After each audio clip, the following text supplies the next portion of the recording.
Welcome to Discover Joyous Love with Anita DeFrancesco as your host. This is a hybrid of topics under the subjects of mindfulness, sexuality, and relationships.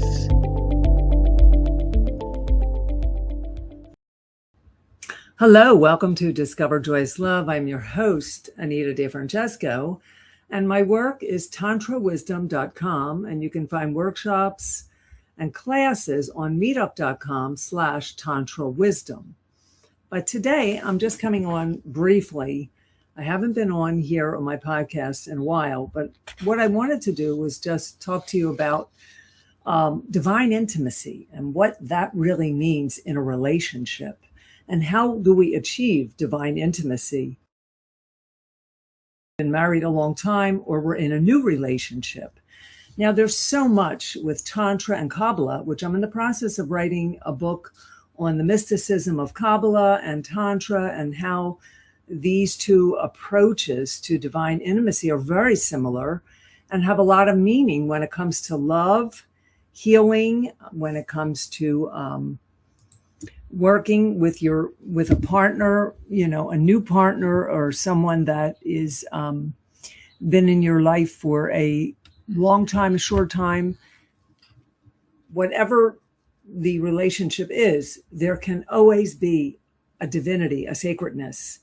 And where does that begin? That begins with you and how disciplined you are and how honest you are about your own self-love. So self-conditioning, unconditional love to yourself. And this is where it really, really begins. Now, a lot of people may think that, religion plays or yoga is a religion, but it's really not about religion. It's about good moral values and respecting other people. And just because you're in a relationship, and when we get into relationships, we tend to just vent, want to have a lot of sex. We want to get as much as we can from that person emotionally. So, emotional comfort, emotional support. And a lot of time you don't get that in the relationship. Why don't you get that? Because there is not enough communication, and there's not enough honesty and trust. And a lot of time people are just really using each other for the moment, whether it lasts a year, 5 years, 2 years, whatever it is. Basically, people are out for themselves. And this is where we come into Tantra and talking about what we can do to become one in union with that person. Now, of course, there's always that soul connection, that soul union. And a lot of people tend to think they have that when they meet a soulmate, when they meet a twin flame. But whatever it is good to refresh and find the reality of your soul so that you can be one as in union. Now, what I'm just going to read you is a Richard Rohr, R-O-H-R, from the Center of Action and Contemplation. And I collect his daily meditations. So if you want to look him up, Richard Rohr, R-O-H-R, and he talks about divine intimacy. And he reflects on our need for human and divine intimacy. So I'm just going to read you one of his passages here. The big secret is that an infinite God actually seeks and desires intimacy with the human soul. Once we experience such intimacy, or desire for such union, only the intimate language of lovers describes what is going on: mystery, tenderness, singularity, specialness, nakedness, risk, ecstasy, incessant longing, and of course, suffering. So again, we always come back to suffering because we are human beings and we are vulnerable. And this is a part of divine intimacy. So he calls this the vocabulary of the saints. So I'm not getting religious here or anything with you, but the biggest secrets and desires are only revealed to others and even discovered by ourselves in the presence of sorrow, failure, need. And when we are very vulnerable, there is always a broadening of being on both sides. So we are larger people afterwards. And those who never go there remain small. So what he is saying is that expand your love energy. Love everyone, love lots of people, have healthy relationships, be honest, experience love. It doesn't have to be marriage with every person you meet, but experiencing and exercising love. Because if you don't use it, your body can turn to the hate mode, because then we become hardened, armored. And love is an emotion to experience, whether you're just loving people. It doesn't have to be romance. It doesn't have to be a romantic relationship, just loving other people. So he also goes on to say, it's only when we were in such a tender place that God can safely reveal the inwards of God to us. So let me see what else he has here on this. I'm just going to do some reading today with a few things. How does the secret of intimacy become unhidden? Only when we stop hiding. Now when I talk about hiding, we talk about shame and hiding. And we're hiding from ourselves. We're hiding from past self-sabotaging ourselves, or things that we were burdened with or brought up with that was not acceptable, or that seemed like it was negative, a lot of negativity. So intimacy is the way that love is transmitted. Now, again, intimacy is not necessarily sexual or romantic or with a beloved opposite partner. It can just be with people around you, your family. How intimate are you with your family? Do you talk down to mom and dad? You can't stand them after all these years?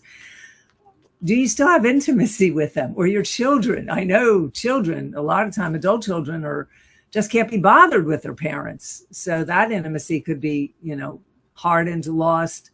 But just your daily friends, are you intimate with them? Meaning compassionate. Do you hear what they're saying? Are you the ear for them? Are you the person they can lean on to talk about their challenges? So how intimate are you with the human condition, yourself and others out there? It happens when we expose our insides, when we become empathic. This is always scary, because we have to open up a part of ourselves, a vulnerable part of ourselves, to understand the intimacy of another. We sort of have to connect intimately. Like, for example, I've been watching that Ryder Williams, who saved that 10-year-old boy in Santa Cruz Seabright Ocean over the weekend. And I've been so in touch with that, crying, feeling the pain of the boy that they saved, and the lifeguard for putting himself out there with this was a true intimate connection, an intimacy of God, an intimacy of human love, the love for the human being. So again, there was a lot of vulnerableness there, a lot of fear, a lot of exposing of the inside self. Not trying to be a hero, not ego. So ego was not a part of this. Believe me, it wasn't. There was a lot of fear there on both sides. But this is where the compassion and the light kicked in. So Richard shares, let's see what else he has to say here. Sexuality creates an ideal container for true intimacy. Of course it does. If it's healthy, if it's honest, if it's receiving and giving on both sides. And we'll talk about it with where Tantra comes in. Unhealthy expressions often contribute to an effective avoidance of it. So unhealthy expressions. Are you getting your partner just at surface level? Are you being led on? Are there expectations that aren't going to be met? Is there communication? Intimacy is not just a well-kept secret of the soul. Now we got intimacy in general. We're not necessarily romantic intimacy. Not just a mystery that defies logic. Not just a poverty that we avoid. How about that? Powerful words there. Richard Rohr. I'm reading from Richard Rohr, R-O-H-R, Daily Meditations, Center for Action and Contemplations. CAC.org. You can find some of his blogs. I believe vulnerable intimacy is the entrance, he says, into and the linchpin between all human and divine love. And let me read that again. Richard Rohr says that vulnerable intimacy is the entrance into and the linchpin between human and divine love. Vulnerability. Let's take off the mask, narcissist. Let's get rid of the armor. Let's get out of the control mode of discharging, having to be in control, having to have that ego guide you all the time or govern you. So let's undo the mask here. He also says that, Richard Rohr, celibacy reveals that an awful lot of sex is not about intimacy at all. Think about that one. And I was already saying that. You can have this relationship of physicality. You can have this relationship of action. But is there true intimacy? Getting back to what intimacy is, it is the vulnerableness, the love of your soul, of you connecting and sharing with another human being. Intimacy is not just a well-kept secret of the soul, he says. It's a mystery that defies logic. Okay, we just read that. We just had that part.